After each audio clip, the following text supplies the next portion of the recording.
Hello लोगोफोर नोंथांमोनखौ दिनैनि गोदान खौराङाव बरायबाय। नोंथांमोननि थाखाय लाबोदों गोनांथार खौरां, अन्नानै भिडिअखौ जोबजासे नायलांनो गुरै खावलायबाय।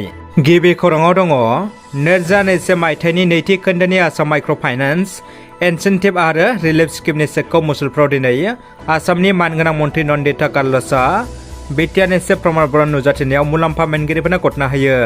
आसामनि मानगोनां गिबि मन्थ्रि डक्टर हिमन्त बिश्व शर्मानि जोथोन लानायनि गेजेरजों मान होनानै एएमएफआइआरनि मोननो गोनां लाख मुलाम्फागिरिफोरनो रांखावरिनि सुबिदा होनाय जायो।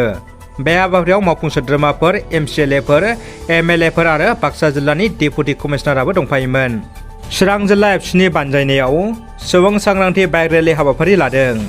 चिरां जिल्ला एबसुनि बानजायनायाव साननैनि हाबाफारि लानानै रौमारि देरहासार गेवलां गेलेग्रा फोथारनिफ्राय जागायनानै बिजनि फानबारिसिम सुबुं सांग्रांथि रेलि हारियारि मोनथाय आरो समाजारि थार बिजिरनायनि थाखाय बाइक रेलि हाबाफारि लादों। बे हाबाफारियाव मिरु एबसुनि आफादगिरि दिपेन बर'आ बाहागो लाफैदों आरो बिथाङा दिनैनि बाइक रेलिखौ बेखेवनानै होयो।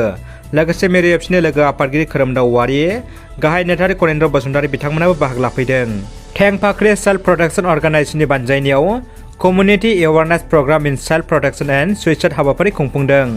बाक्सा जिल्लानि सालबारि महकुमानि सिमला हिन्जावसा गोजौ फरायसालियाव फरायसा फरायसुलि फोरोंगिरि आरो थेंफाख्रि सेल्फ प्रटेक्शन अर्गानाइजेशननि दैदेनगिरि बिथांमोनजों गुवारै सावरायनाय जायो। गुबैयै उन्दै बैसोआव हाबा जानाय आरो ड्राग्स बाहायनाय, गाज्रि आखु बाहायनाय बायदिखौ होबथानायनि थांखिजों बे हाबाफारिखौ खुंफुंदों। थेंफाख्रि सेल्फ प्रटेक्शन अर्गानाइजेशननि बानजायनायाव आफादगिरि जुनुरानि बड'सानि आफादगिरि मासि लानानै मेल सामलायनायाव गाहाय आलासि महरै बाहागो लादों Assam Don Bosco university project coordinator Ajay औवारि बिथाङा। लोगोसे बाहागो लाबोदों सिमला हिन्जावसा गोजौ फरायसालिनि गाहाय फोरोंगिरि कृष्ण मेदि, लोगोसे सिमला हिन्जावसा गोजौ फरायसालिनि आयदा फोरोंगिरि बिथांमोनाबो। दिनै क'क्राझार जिल्लानि जिल्ला खुंथाय आरो आसाम सोरखारनि फाइनान्स बिफाननि बानजायनायाव नैथि खोलोबनि Assam micro' finance intensive relief scheme बिथांखि 2022 सिङाव मुलाम्फागिरिफोरनो 20,000 रांनि चेकखौ राननानै होदों आसामनि मन्थ्रि इउजित ब्रह्म बिथाङा। सनितपुर जिल्ला आबाद बिफाननि बानजायनायाव फङा मन्दिरनि आबाद जौगाथाय बेंखननि बरसला आबाद जौगां खोन्दोनि नब्लाङाव मोनसे जथुम्मायाव राष्ट्रीय आदर्श कक्षा अभियान सुंदयै एनएफएसएम आरो राष्ट्रीय आबाद बिकास यजना बिथांखिनि सिङाव फ्राय 200निबो बांसिन आबादारिनि गेजेराव जौगानाय रोखोमनि बेसर, गय, माइ, गिहु जोलै रानना होनाय जायो। लोगोसे जौगानाय रोखोमनि पियाज, मटर जोलै रानना होयो। बरसला बियाबनि एमएलए गणेश कुमार लेम्बु आरो सनितपुर जिल्ला आबाद मावख'गिरि पंकज सैकिया, महकुमा आबाद मावख'गिरि अरुप दत्त, बरसला खोन्दो जौगां मावख'गिरि मुख्तार आहमेद, आनसलिक पन्चायतनि आफादगिरि तिलक पकयाल, आबाद खोन्दो जौगां मावख'गिरि अक्षय कुमार घोष, मिडिया परिषदनि मावख'गिरि बिथुपन सैकिया आरो गोबां मावख'गिरिफोरा बाहागो लादोंमोन।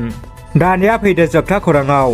मोनसे समनि दुलाराय बर' फरायसा आफादनि बारग' आफादगिरि आरो हारि दानायाव गावखौ बावसोमबोनाय, लोगोसे खनथाम एमएलए जाबोनाय माजबाद आरो फानेरि समष्टिनि बिथां करेन्द्र बसुमतारीनि सारादुखौ फैगौ नबेम्बर दाननि 10 खालाराव मिरु एबसु नखरनि सुबुंफोर आरो बानजाय आफाद जथाय लोगो नांनानै रौता सहरनि साखाथियाव थानाय जेबि हागजेर मेम'रियेल फरायसालिनि गेलेग्रा फोथाराव खुंफुंनो थि खालामबाय।